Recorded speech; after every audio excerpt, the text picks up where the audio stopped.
साथियों, आप सभी का इस प्लेटफॉर्म पर स्वागत है। यहाँ पर हम लोग आगामी आरओ एआरओ 2023 की प्रारंभिक परीक्षा के लिए प्रैक्टिस सेट या टेस्ट सीरीज देख रहे हैं और इसी कड़ी में हम लोग ध्येय आईएएस कोचिंग संस्था के द्वारा जो टेस्ट सीरीज कराई गई है उसी में से एक टेस्ट पेपर को कंप्लीट कर रहे हैं। इसके पहले पार्ट में हम लोग 70 प्रश्नों को कंप्लीट कर चुके हैं और शेष बचे हुए 70 प्रश्नों को हम लोग इस वीडियो में कवर करेंगे पूरी व्याख्या के साथ। चलिए प्रारंभ करते हैं। 71 नंबर क्वेश्चन है, सिकंदर लोदी से संबंधित निम्नलिखित में से कौन सा एक आयुर्वेदिक ग्रंथ का फारसी अनुवाद था? तो ये है आपका फरहंगे सिकंदरी। फरहंगे सिकंदरी। देखिए, सिकंदर लोदी एक शिक्षित व विद्वान शासक था। इसने माप का एक पैमाना गजे सिकंदरी आरंभ किया। गजे सिकंदरी इसके आदेश से एक आयुर्वेदिक ग्रंथ का फारसी में अनुवाद किया गया जिसका नाम था फरहंगे सिकंदरी। उसके समय में गायन विद्या के एक श्रेष्ठ ग्रंथ लज्जत ए सिकंदर शाही की रचना हुई। ये क्या थी? ये गायन विद्या से संबंधित थी। ठीक है। और वह गुलरुखी उपनाम से कविताएं भी लिखता था। कई बार प्रश्न पूछा गया कि गुलरुखी उपनाम से कविताएं कौन लिखता था? तो सिकंदर लोदी लिखता था। ठीक है। और ये गजे सिकंदरी जो है ये क्या है? यह एक माप का पैमाना है। आगे बढ़ते हैं 72 नंबर क्वेश्चन। निम्नलिखित में से किसने यह लिखा था कि भारत की मुक्ति महात्मा गांधी के नेतृत्व में नहीं होगी? ये कथन था सुभाष चंद्र बोस जी का। सुभाष चंद्र बोस जी का था। देखिए, सुभाष चंद्र बोस ने अपनी पुस्तक द इंडियन स्ट्रगल में कहा था कि महात्मा गांधी ने अपने देश को सेवा प्रदान की है तथा वे आगे भी ऐसी असाधारण सेवाएं प्रदान करते रहेंगे, परंतु भारत की मुक्ति महात्मा गांधी के नेतृत्व में नहीं होगी। अगला है, दो सूचियां दी गई हैं संगठन और स्थापना वर्ष, इन्हें सुमेलित करना। देखिए, विश्व आर्थिक मंच वर्ल्ड इकोनॉमिक फोरम की स्थापना कब हुई? 1971 में होती है, तो 1 से मिलाइए। एशियाई विकास बैंक की स्थापना 1966 में होती है, 2 से मिलाइए। विश्व व्यापार संगठन की स्थापना 1995 में होती है, 3 से मिला दीजिए। और ओपेक की स्थापना कब होती है? 1960 में होती है, 4 से मिला दीजिए। 1 2 3 4 ए ऑप्शन हो जाएगा। अगला है 74 नंबर क्वेश्चन। फिर से दो सूचियां हैं। सतत विकास लक्ष्य, जो आपके 17 लक्ष्य हैं उसमें से कुछ लक्ष्य यहाँ पे दिए गए हैं और एक तरफ आपके विषय दिए गए। इन्हें हमें सुमेलित करना है कि कौन सा लक्ष्य किस विषय से संबंधित है। एसडीजी 6 जो है ये आपका सभी के लिए स्वच्छ जल से, एसडीजी 6 जो है सभी के लिए स्वच्छ जल से संबंधित है, 3 से मिला दीजिए। एसडीजी 14 जो है, एसडीजी 14 ये आपका जो है किससे संबंधित है? महासागरों, समुद्रों और समुद्री संसाधनों का संरक्षण और सतत उपभोग अर्थात जल के नीचे जीवन से संबंधित है, तो 1 से मिलाइए। एसडीजी 13 ये जलवायु परिवर्तन और उसके प्रभावों से निपटने के लिए तत्काल कार्रवाई करना। जलवायु परिवर्तन और उसके प्रभावों से निपटने के लिए तत्काल कार्रवाई करना अर्थात जलवायु परिवर्तन संबंधित है। ठीक है, तो इसको आप जो है 4 से मिला दीजिए। एसडीजी 11 ये जो है सुरक्षित, लचीले और टिकाऊ शहर संबंधित है, 2 से मिला दीजिए। तो 3142 आगे बढ़ते हैं। देखिए, आगे बढ़ने से पहले एक चीज और आपको बता दूं, जो एसडीजी के 17 गोल्स हैं, इन 17 गोल्स को आप जरूर याद रखिए क्योंकि इससे प्रश्न जो है बनता है मिलान करने के लिए। पिछली बार पीसीएस की परीक्षा में भी इससे 2 प्रश्न बनाए गए थे। 75 नंबर क्वेश्चन देखते हैं। भारत में धन शोधन निवारण अधिनियम 2002, भारत में धन शोधन निवारण अधिनियम 2002 कब लागू हुआ था? तो यह जो है आपका 1 जुलाई 2005 को, 1 जुलाई 2005 को the prevention of money laundering act 2002 जो है आपका 1 जुलाई 2005 को लागू हुआ था। अगला है, चोल वंश के किस शासक ने नर केसरी की उपाधि धारण की थी? तो नर केसरी की उपाधि जो है ये किसने, ये उपाधि किसने धारण की थी? ये उपाधि जो है विजयालय जो कि चोल वंश के संस्थापक थे, इन्होंने धारण की थी। ठीक है, देखिए आगे चलते हैं। अगला अगला प्रश्न है, निम्नलिखित में से किसका नाम बदल करके बाद में पूना फर्गुसन कॉलेज रखा गया था? तो किसका नाम रखा गया था? ये दक्कन एजुकेशन सोसाइटी का नाम जो है बाद में बदल करके पूना फर्गुसन कॉलेज रखा गया था। देखिए, दक्कन एजुकेशन सोसाइटी का गठन जो है वर्ष 1884 में रनाडे और तिलक ने मिलकर किया था और वर्ष 1880 में इसकी स्थापना न्यू इंग्लिश स्कूल के नाम से पुणे में की गई थी। बाद में इसे ही पूना फर्गुसन कॉलेज कहा गया। आगे चलते हैं, क्वेश्चन नंबर 78 देखते हैं। दो सूचियां जलप्रपात और देश, इन्हें हमें सुमेलित करना। देखिए, योसेमाइट जो जलप्रपात है ये कहाँ का है? ये यूएसए के कैलिफोर्निया का है, 3 से मिलाइए। टुगेला कहाँ पे? दक्षिण अफ्रीका में, 2 से मिलाइए। एंजिल जो है वेनेजुला में है, 1 से मिलाइए। गवारनी कहाँ पे है? फ्रांस में है, तो आप 4 से मिला दीजिए। तो ये आपका क्या हो जाएगा? 3214। ठीक है, तो बी ऑप्शन हो जाएगा। योसेमाइट आपका कैलिफोर्निया का है, टुगेला जो है दक्षिण अफ्रीका का है, एंजिल जो है वेनेजुला का है, गवारनी जो है फ्रांस का है। अक्टूबर 1940 में महात्मा गांधी द्वारा व्यक्तिगत सत्याग्रह का प्रारंभ पवनार आश्रम में किया गया। यह आश्रम कहां पर स्थित है? तो यह आश्रम जो है महाराष्ट्र में, महाराष्ट्र के पुणे में स्थित है। ठीक है, इन्होंने 17 अक्टूबर 1940 को व्यक्तिगत सत्याग्रह का मार्ग चुना था। इस आंदोलन का प्रारंभ पवनार आश्रम, जो कि महाराष्ट्र में है, यहां से किया था। इस आंदोलन के प्रथम सत्याग्रही विनोबा भावे थे और दूसरे दूसरे कौन थे? नेहरू, जवाहरलाल नेहरू जी थे। इस आंदोलन को दिल्ली चलो आंदोलन भी कहते हैं। आगे बढ़ते हैं। हिंदू पैट्रियट भारत में स्थापित किस एक राजनीतिक संगठन का मुखपत्र था? तो ये जो है ब्रिटिश इंडियन एसोसिएशन का जो है मुखपत्र था। इस संगठन की स्थापना, जो ब्रिटिश इंडियन एसोसिएशन है, इसकी स्थापना 1851 ईस्वी में कलकत्ता में हुई थी। इसके संस्थापक राधाकांत देव थे। इसका उद्देश्य भारत के जमींदारों के राजनीतिक संरक्षण के साथ जनमानस के हितों की मांग करना था। आगे बढ़ते हैं, क्वेश्चन नंबर 81 देखते हैं। निम्न में से कौन एक घटना समान वर्ष की नहीं है, मतलब एक ही वर्ष में नहीं घटी थी? देखिए, ये 4 घटनाएं हैं। इसमें से देखिए आपका जो आपका सी ऑप्शन देखिए, भारत प्रजा मंडल गठन। भारत प्रजा मंडल का गठन जो है ये कब हुआ था? दिसंबर 1927 में हुआ था। दिसंबर 1927 में हुआ था। या इसे all Indian states peoples conference भी कहते हैं। All Indian state people conference भी कहते हैं। देखिए, आपका फॉरवर्ड ब्लॉक की स्थापना कब हुई थी? वर्ष 1939 में त्रिपुरी संकट के बाद सुभाष चंद्र बोस ने कांग्रेस के अध्यक्ष पद से इस्तीफा देकर फॉरवर्ड ब्लॉक की स्थापना की थी। और 1939 में ही जो है आपका 22 अक्टूबर 1939 को जिन्ना ने मुक्ति दिवस का आह्वान किया था। और सुभाष चंद्र बोस द्वारा कांग्रेस अध्यक्ष पद से इस्तीफा भी जो है 1939 में दिया गया था। तो ये तीन घटनाएं, ए, बी और डी वाली, ये 1939 के वर्ष में घटित होती हैं, जबकि भारत प्रजा मंडल गठन जो है 1927 में होता है, इसलिए ये अलग है। फ्लाउड कमीशन जो है से निम्नलिखित में से कौन सा एक आंदोलन प्रेरित था? तो इससे जो है आपका तेभागा आंदोलन प्रेरित था। तेभागा आंदोलन, देखिए, फ्लाउड कमीशन या भू राजस्व आयोग हिंदी में कहते हैं। देखिए, इसके बारे में थोड़ा देख लेते हैं। तेभागा आंदोलन बंगाल के 15 जिलों में नवंबर 1946 से लेकर के फरवरी 1947 तक चलता है।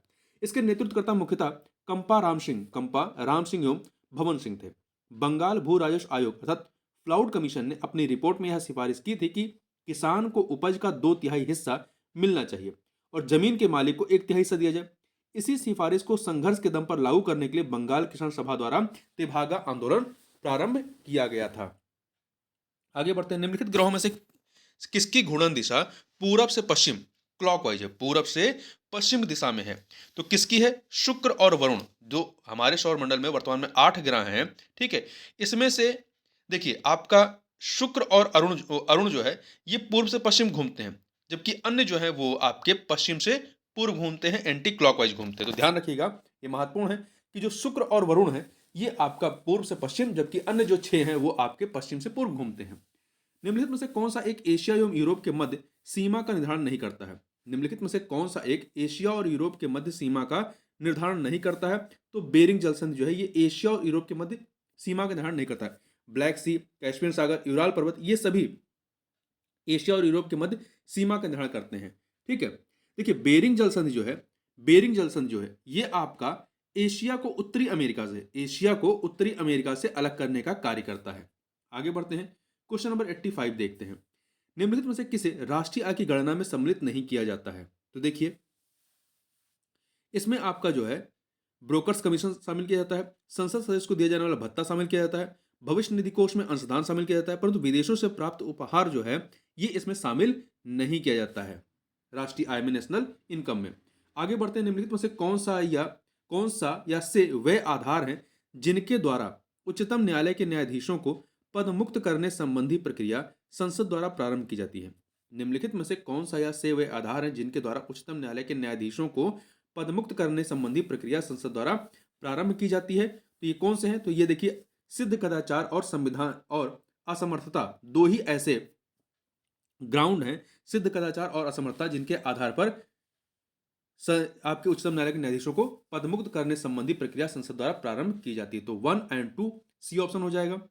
संविधान का अतिक्रमण जो है ये राष्ट्रपति के लिए होता है। क्वेश्चन नंबर 87 देखते हैं। निम्नलिखित में से किस एक ने औसत मान का प्रयोग मॉरिस द्वारा प्रतिपादित जीवन की भौतिक गुणवत्ता प्रत्यागम मापने में नहीं होता है? निम्नलिखित में से किस एक के औसत मान का प्रयोग मॉरिस डी मॉरिस द्वारा प्रतिपादित जीवन की भौतिक गुणवत्ता प्रत्यागम मापने में नहीं होता है। तो इसमें देखिए आय सूचकांक का इस्तेमाल इसमें नहीं होता है। देखिए जीवन की भौतिक गुणवत्ता निर्देशांक प्रत्यागम का प्रतिपादन मॉरिस डी मॉरिस द्वारा किया गया था। इस विधि में किसी देश के आर्थिक विकास के मापन के लिए उस देश की शिशु मृत्यु दर, वयस्क साक्षरता दर और जीवन प्रत्याशा सूचकांक, इन तीनों के औसत मान का प्रयोग होता है। तो ध्यान रखिएगा, शिशु मृत्यु दर, वयस्क साक्षरता दर और जीवन प्रत्याशा सूचकांक, इन तीनों के औसत मान का प्रयोग करते हैं। आगे बढ़ते हैं। किस अनुच्छेद के अंतर्गत यह विशेष उपबंध किया गया कि गोवा राज्य की विधानसभा में कम से कम 30 सदस्य होंगे? तो ये अनुच्छेद 371 आई के तहत 371 आई के तहत गोवा राज्य के लिए विशेष उपबंध किया गया है। जबकि 371 एच के तहत जो है वो अरुणाचल प्रदेश के संबंध में विशेष उपबंध है। 371 जी में जो है आपका ये मिजोरम राज्य के संबंध में विशेष उपबंध है। और 371 में जो है महाराष्ट्र और गुजरात राज्य के लिए विशेष उपबंध है। आगे बढ़ते हैं। मानव मुख में लार का निर्माण प्रतिरक्षा के किस प्रकार संबंधित है? मानव मुख में लार का जो निर्माण है ये प्रतिरक्षा के किस प्रकार से संबंधित है? तो ये कायिकी शोध से, किसके? कायिकी रोध से संबंधित है। देखिए रोगों से लड़ने की क्षमता ही प्रतिरक्षा होती है, जिसे सहज प्रतिरक्षा या उपार्जित प्रतिरक्षा दो वर्गों में वर्गीकृत किया जाता है। मुख में लार बनना, आंखों में आंसू, आमाशय में अम्ल कायिकी रोध के उदाहरण है, जो सहज प्रतिरक्षा का एक प्रकार होता है। आगे बात करते हैं विद्युत जनित्र जो होता है अर्थात इलेक्ट्रिक जनरेटर, इंग्लिश में क्या कहते हैं? Electric generator. ये क्या करता है? परिवर्तित करता है किसको? तो यह जो है यांत्रिक ऊर्जा को, जो आपका जनरेटर होता है इलेक्ट्रिक जनरेटर, ये यांत्रिक ऊर्जा को विद्युत ऊर्जा में कन्वर्ट करने का कार्य करता है। तो ए ऑप्शन हो जाएगा। आगे बढ़ते हैं। 2 सूचियां दी गई हैं, अनुसूची और उसके विषय। 12 अनुसूचियां हैं ना हमारे संविधान में, तो इसमें से कुछ अनुसूचियां यहाँ पे दी गई हैं। देखिए चौथी अनुसूची में क्या है? इसमें राज्यसभा में स्थानों का आवंटन है, 3 से मिला दीजिए। 8वीं अनुसूची में क्या है? भाषाएं हैं। तीसरी में क्या है? शपथ या प्रतिज्ञान के प्रारूप है, शपथ या प्रतिज्ञान के प्रारूप है, 2 से मिला दीजिए। 10वीं में दल बदल के आधार पर अयोग्यता है, 4 से मिला दीजिए। तो 3124 अर्थात आपका सी ऑप्शन हो जाएगा। आगे बढ़ते हैं। क्वेश्चन नंबर 92 देखते हैं। इसमें क्या है? निम्नलिखित में से किस एक संविधान संशोधन अधिनियम के तहत राष्ट्रपति को भारत के किसी विशेष भाग पर राष्ट्रीय आपातकाल लागू करने का अधिकार प्रदान किया गया? तो ये किया गया आपका 42वें संविधान संशोधन अधिनियम 1976 के माध्यम से। देखिए आपातकाल की घोषणा राष्ट्रपति द्वारा संपूर्ण देश अथवा केवल इसके किसी एक भाग में लागू की जा सकती है। आगे बढ़ते हैं। अनुच्छेद 58 में वर्णित राष्ट्रपति की योग्यताओं के संबंध में निम्न में से कौन सा एक जो है सत्य नहीं है? तो आप यहाँ पे देखिए अनुच्छेद 58 में राष्ट्रपति की योग्यताओं का वर्णन है। इसमें क्या है? चुनाव के समय वह लाभ का पद धारण न करता हो, ये शामिल है। 35 वर्ष की आयु पूर्ण कर चुका, ये भी शामिल है। लोकसभा या राज्यसभा किसी भी सदन का सदस्य निर्वाचित होने की योग्यता रखता हो, नहीं। केवल लोकसभा का सदस्य निर्वाचित होने की योग्यता रखता हो, ना कि राज्यसभा का। तो यहाँ पे सी वाला कथन जो है वो गलत है। और भारत का नागरिक हो। आगे बढ़ते हैं। कनात सिंचाई व्यवस्था अपनाई गई है कहां पर? तो ये व्यवस्था जो है मध्य पूर्व में अपनाई गई है। देखिए जैसे कि आपका ईरान में कनात सिंचाई व्यवस्था उसे कहा जाता है जिसमें पहाड़ों के जल को मैदानी भागों में ले जाकर सिंचाई की जाती है। यह मुख्यतः ईरान में पाई जाती है। आगे बढ़ते हैं। उत्तर प्रदेश का एकमात्र परमाणु संयंत्र नरोरा किस जिले में अवस्थित है? तो ये आपका बुलंदशहर में। कहां पर है? बुलंदशहर में स्थित है। ठीक है। नरोरा परमाणु संयंत्र से विद्युत का व्यावसायिक उत्पादन प्रथम इकाई से 1 जनवरी 1991 1991 तथा द्वितीय इकाई से 1 जुलाई 1992 को प्रारंभ हुआ था। आगे बढ़ते हैं। यहाँ पे 2 सूचियां हैं मेला और उसके आयोजन स्थल के संबंध में। यहाँ पे हमें क्या करना है? इनमें बताना इन उपरोक्त युगों में से कौन सा से सही सुमेलित है। तो यहाँ देखिए ध्रुपद मेला कहाँ का है? वाराणसी का है। ध्रुपद मेला वाराणसी में लगता है। पशु मेला बटेश्वर में लगता है। शोरो मेला कासगंज के एटा में लगता है। तो 3 के तीनों यहाँ पर सही है, इसलिए डी ऑप्शन हो जाएगा। 97 नंबर देखते हैं। 97 नंबर क्वेश्चन क्या है? निम्नलिखित में से कौन सा भूकंप का प्रभाव है? निम्नलिखित में से कौन सा भूकंप का प्रभाव? देखिए धरातली विसंगति, मृदा द्रवण, सुनामी, ये सभी के सभी क्या है? भूकंप के प्रभाव हैं।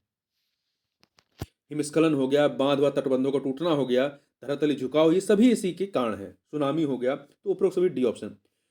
First past the post system में वह प्रत्याशी विजयी घोषित किया जाता है जिसे क्या होता है? जिसे अन्य सभी प्रत्याशियों से अधिक मत प्राप्त हो, भले ही एक मत अधिक प्राप्त हुआ हो। निम्नलिखित में से कौन सा एक स्टेशन पार साइबेरियन रेल मार्ग पर अवस्थित है? कौन सा एक स्टेशन पार साइबेरियन रेल मार्ग पर अवस्थित है? तो इनमें से देखिए चिता, कजान, मास्को, ये सभी के सभी अवस्थित हैं। आप थोड़ा सा इसके बारे में और सुनिए। देखिए, पार साइबेरियन रेल मार्ग एशिया का सबसे महत्वपूर्ण एवं विश्व का सर्वाधिक लंबा रेल मार्ग है। यह पश्चिम में, यह रशिया में है। यह पश्चिम में सेंट पीटर्सबर्ग से पूर्व में प्रशांत महासागर तट पर स्थित व्लादिवोस्टोक तक मॉस्को, कजान, ट्यूमेन, चिता एवं खबरोवस्क से होता हुआ जाता है। तो ध्यान रखिएगा, पश्चिम में सेंट पीटर्सबर्ग और पूर्व में प्रशांत महासागर तट पर स्थित व्लादिवोस्टोक तक। आगे बढ़ते हैं। एथमायड, एथमायड नामक अस्थि मानव शरीर के किस भाग में पाई जाती है? तो यह जो है नाक में, एथमायड नामक अस्थि जो है नाक में पाई जाती है, नाक के ऊपरी भाग में पाई जाती है, जो नेत्र की छत का निर्माण करती है, जो नेत्र की आंख की छत का निर्माण करती है। मानव के चेहरे में 8 तथा कपाल में 14 हड्डियां होती हैं। मानव के चेहरे में 8 तथा कपाल में 14 हड्डियां होती हैं। आगे बढ़ते हैं। निम्नलिखित में से किसे मानव शरीर में ऊर्जा उत्पादक की श्रेणी में रखा जाता है? निम्नलिखित में से किसे मानव शरीर में ऊर्जा उत्पादक की श्रेणी में रखा जाता है? तो कार्बोहाइड्रेट को। किसको? कार्बोहाइड्रेट को जो है मानव शरीर में ऊर्जा उत्पादक की श्रेणी में रखा जाता है। कार्बोहाइड्रेट से मानव की प्रतिदिन कुल ऊर्जा आवश्यकता का लगभग, कार्बोहाइड्रेट से मानव की प्रतिदिन कुल ऊर्जा आवश्यकता का लगभग 60 से 80% प्राप्त होता है। इसलिए इसे ऊर्जा उत्पादक की श्रेणी में रखा जाता है। यह कार्बन, हाइड्रोजन तथा ऑक्सीजन से निर्मित होता है। यह कार्बन, हाइड्रोजन तथा ऑक्सीजन से निर्मित होता है। आगे बढ़ते हैं। निम्नलिखित जनजातियों में से कौन सी एक पामीर पठार के क्षेत्रों में निवास करती है? निम्नलिखित जनजातियों में से कौन सी एक पामीर पठार के क्षेत्रों में निवास करती है? तो जो खिरगिज है, खिरगिज जनजाति मध्य एशिया के किर्गिस्तान क्षेत्र में पामीर पठार एवं श्यानसाल पर्वतमाला क्षेत्रों में निवास करती है। तो यहां पर आपका ए ऑप्शन है। देखिए, बोवर जो जनजाति है दक्षिण अफ्रीका के ऑरेंज फ्री स्टेट में, निवास करती है। और वहीं युकागिर जो है, ये उत्तर पूर्व साइबेरिया में निवास करती है। और माओरी जो है न्यूजीलैंड की है। आगे बढ़ते हैं। निम्नलिखित में से कौन भूगर्भ की जानकारी का प्रत्यक्ष साधन है? तो इसमें ज्वालामुखी जो है ये भूगर्भ की जानकारी का प्रत्यक्ष साधन है। जबकि अप्रत्यक्ष साधनों में गुरुत्वाकर्षण बल है, उल्कापिंड है, चुंबकत्व है। आगे बढ़ते हैं। आगे अगला है 104 नंबर क्वेश्चन। निम्नलिखित में से कौन सा एक संगठन general agreement on trade and tariff के उत्तराधिकारी के रूप में कार्य करता है? तो यह है आपका विश्व व्यापार संगठन, जिसकी स्थापना वर्ष 1995 में हुई थी। ठीक है, यह अंतरराष्ट्रीय संगठन वैश्विक व्यापार के नियमों को तय करता है। यह द्वितीय विश्व युद्ध के पश्चात अस्तित्व में आए general agreement on trade and tariff, जिसे शॉर्ट में गाटा कहते हैं, GATT, ठीक है, इसके उत्तराधिकारी के रूप में कार्य करता है। आगे बढ़ते हैं। अगला प्रश्न 106 नंबर क्वेश्चन। विकिरण द्वारा ऊष्मा के स्थानांतरण के लिए किस माध्यम की आवश्यकता होती है? ऊष्मा के विकिरण के लिए, तो देखिए एक सेकेंड, ऊष्मा के विकिरण के लिए जो है आपका किसी भी माध्यम की आवश्यकता नहीं होती है। अगला है 106 नंबर क्वेश्चन देखते हैं। अब अमलाई, राजमुंद्री और बल्लारपुर औद्योगिक स्थल किस एक उद्योग के लिए मुख्यतः प्रसिद्ध हैं? तो ये कागज उद्योग के लिए प्रसिद्ध है। देखिए, अमलाई मध्य प्रदेश में है, राजमुंद्री आपका आंध्र प्रदेश में है, बल्लारपुर जो है महाराष्ट्र में है। ये मुख्यतः कागज उद्योग के लिए प्रसिद्ध है। आगे बढ़ते हैं। निम्नलिखित में से कौन सा कारक भौम जल स्तर में कमी के लिए उत्तरदायी नहीं है? निम्नलिखित में से कौन सा कारक भौम जल स्तर में कमी के लिए उत्तरदायी नहीं है? कौन सा? देखिए, औद्योगिकरण में वृद्धि, जल संसाधन का कुप्रबंधन, बढ़ती जनसंख्या, ये सभी भौम जल स्तर में कमी के लिए उत्तरदायी, जबकि अत्यधिक वर्षा जो है ये भौम जल स्तर में वृद्धि के लिए उत्तरदायी है। आगे बढ़ते हैं। निम्नलिखित कथनों में से कौन सा एक सार्वजनिक एवं निजी क्षेत्र को विभाजित करने का मुख्य आधार है? तो कौन सा है? तो उद्यमों के स्वामित्व जो है एक ऐसा आधार जो सार्वजनिक और निजी क्षेत्र को विभाजित करने का मुख्य आधार है कि उद्यम पर किसका अधिकार है। ठीक है, स्वामित्व किसका है। अब आगे यहाँ पे हम लोग रीजनिंग के प्रश्नों को छोड़ते हुए आगे बढ़ते हैं और 121 नंबर क्वेश्चन पे पहुंचते हैं। 121 नंबर क्वेश्चन देखिए, ये क्या है? जुलाई 2023 में Edgar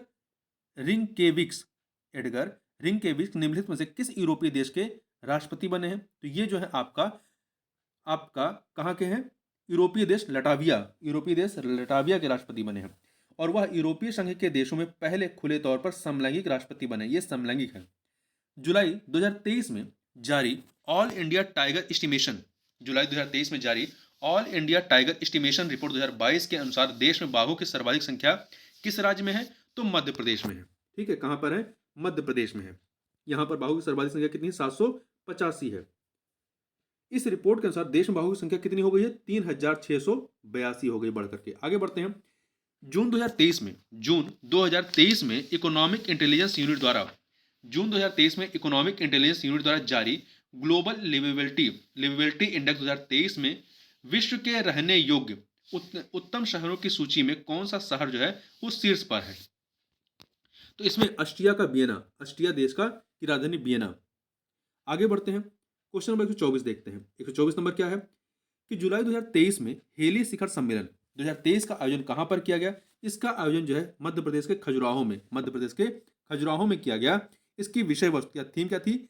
reaching the last mile regional connectivity through helicopters and small aircraft.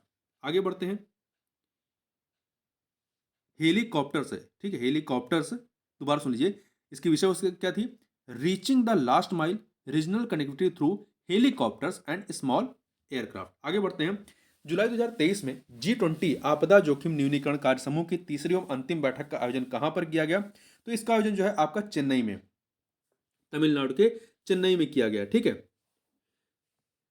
तीसरी और अंतिम बैठक। आगे बढ़ते हैं। जुलाई 2023 में भारत की अध्यक्षता में संपन्न हुए 23वें संघाई सहयोग शिखर सम्मेलन SCO में किस देश को अतिथि के रूप में आमंत्रित किया गया था? तो तुर्कमेनिस्तान को जो है, तुर्कमेनिस्तान, ये SCO का सदस्य देश नहीं है, ध्यान रखिएगा, इसका सदस्य देश नहीं है, इसे अतिथि के रूप में आमंत्रित किया गया था।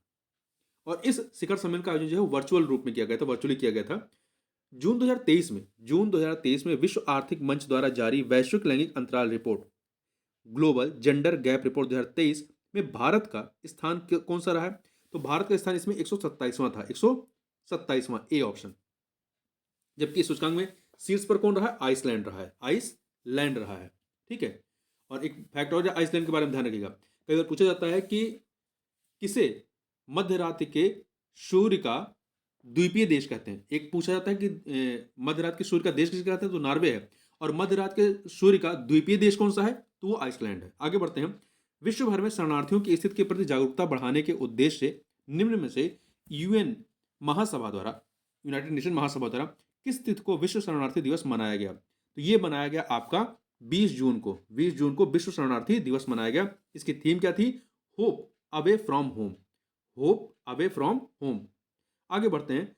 जून 2023 में किस राज्य सरकार द्वारा अंत्योदय परिवारों को सामाजिक वित्तीय सुरक्षा प्रदान करने के उद्देश्य से दयालु योजना के तहत सांत्वना राशि जारी की गई है? तो यह हरियाणा सरकार के द्वारा। ठीक है, आगे बढ़ते हैं। अगला है 130 नंबर क्वेश्चन। भारत में एक लचीले पशु स्वास्थ्य क्षेत्र का मार्ग प्रशस्त करने के लिए किस पोर्टल का प्रारंभ केंद्रीय मत्स्य पालन, पशुपालन और डेयरी मंत्रालय द्वारा जून 2023 में किया गया? तो ये किया गया है किसके द्वारा? ये नंदी पोर्टल के द्वारा। इसका नाम क्या है? नंदी पोर्टल है। ठीक है, जिसका फुल फॉर्म क्या है नंदी पोर्टल का? नंदी का फुल फॉर्म जो है आपका, देखिए, NOC approval for new drug and inoculation system. आगे बढ़ते हैं। जुलाई 2023 में स्टार्टअप 20 शिखर सम्मेलन 2023 का आयोजन कहां पर संपन्न हुआ? तो ये हरियाणा के गुरुग्राम में हुआ। यह सम्मेलन भारत की G20 की अध्यक्षता में प्रारंभ हुआ है। आगे बढ़ते हैं। अगला है 132 नंबर देखते हैं, 132। जून 2023 में भारत और किस देश की नौसेना के मध्य समुद्री साझेदारी अभ्यास 2023 संपन्न हुआ? तो फ्रांस और भारत के मध्य में समुद्री साझेदारी अभ्यास, मैरीटाइम पार्टनरशिप एक्सरसाइज, इंग्लिश में क्या कहते हैं? मैरीटाइम पार्टनरशिप एक्सरसाइज संपन्न हुई। कहां पर? बंगाल की खाड़ी में। जुलाई 2023 में आए तालिम नामक चक्रवाती तूफान को कौन सा देश प्रभावित हुआ? इससे जो है आपका चीन प्रभावित हुआ था, चीन। तालिम नाम का उपयोग पश्चिमी प्रशांत महासागर में उष्णकटिबंधीय चक्रवातों के लिए किया जाता है। आगे बढ़ते हैं। निम्नलिखित में से किस तिथि को चंद्रयान 3 मिशन का सफल प्रक्षेपण किया गया था? तो 14 जुलाई 2023 को किया गया था। इसका प्रक्षेपण आंध्र प्रदेश के श्रीहरिकोटा स्थित सतीश धवन अंतरिक्ष केंद्र से किया गया था। अगला है जुलाई 2023 में निम्नलिखित में से किस राज्य या किस प्रदेश में मानसिक स्वास्थ्य को समर्पित भारत का पहला चैटबॉट टेलीमानस जारी किया गया है? तो ये कहाँ किया गया है? जम्मू कश्मीर में। जम्मू कश्मीर में किया गया है। टेलीमानस संकटग्रस्त लोगों के साथ तुरंत बातचीत शुरू करेगा। आगे बढ़ते हैं, 136 नंबर क्वेश्चन देखते हैं। यह है जुलाई 2023 में भारतीय नौसेना द्वारा आईएनएस कृपाण युद्धपोत किसको सौंपा गया है? तो यह सौंपा गया है वियतनाम को। किसको सौंपा गया है? वियतनाम को सौंपा गया है। ठीक है, यह पहला अवसर है जब भारत ने किसी मित्र देश को पूर्व परिचालित युद्धपोत उपहार स्वरूप दिया है। जीमेक्स जीमेक्स 2023 क्या है? तो ये जो है आपका समुद्री युद्धाभ्यास है। भारत और जापान के मध्य का एक समुद्री युद्धाभ्यास है, नौसेनाओं के मध्य का। ठीक है, और यह द्विपक्षीय समुद्र अभ्यास के 7वें संस्करण का आयोजन विशाखापत्तनम में किया गया, आंध्र प्रदेश के विशाखापत्तनम में। आगे बढ़ते हैं, जुलाई 2023 में जारी वैश्विक निवेश रिपोर्ट ग्लोबल इन्वेस्टमेंट रिपोर्ट 2023 के अनुसार वर्ष 2022 में शीर्ष प्रत्यक्ष विदेशी निवेश एफडीआई अंतर प्रवाह वाले देशों में यूएसए प्रथम स्थान है। और यह रिपोर्ट जारी की जाती है किसके द्वारा? यह रिपोर्ट अंकटाड के द्वारा जारी की जाती है। किसके द्वारा? अंकटाड के द्वारा। C option. आगे चलते हैं, जुलाई 2023 में निम्नलिखित देशों में से कौन सा एक देश सुपरमार्केट में सिंगल यूज प्लास्टिक उत्पाद बैग पर प्रतिबंध लगाने वाला विश्व का पहला देश बना है? तो यह है आपका न्यूजीलैंड। कौन है? न्यूजीलैंड ने ऐसा काम किया है। आगे बढ़ते हैं, जुलाई 2023 में निम्नलिखित शहरों में से कौन सा एक ईपीआर क्रेडिट प्राप्त करने वाला देश का पहला शहरी निकाय बना है? तो मध्य प्रदेश का इंदौर। देखिए, ईपीआर का पूरा नाम क्या होता है? ईपीआर का विस्तारित उत्पादक उत्तरदायित्व, अर्थात इंग्लिश में कहें तो एक्सटेंडेड प्रोड्यूसर रिस्पॉन्सिबिलिटी अर्जित करने की यह उपलब्धि इंदौर को प्लास्टिक अपशिष्ट प्रबंधन नियम 2016 के सफल क्रियान्वयन के कारण प्राप्त हुआ था। तो इस प्रकार से इस वीडियो में बस इतना ही। मिलते हैं नेक्स्ट वीडियो में, तब तक के लिए बहुत बहुत धन्यवाद।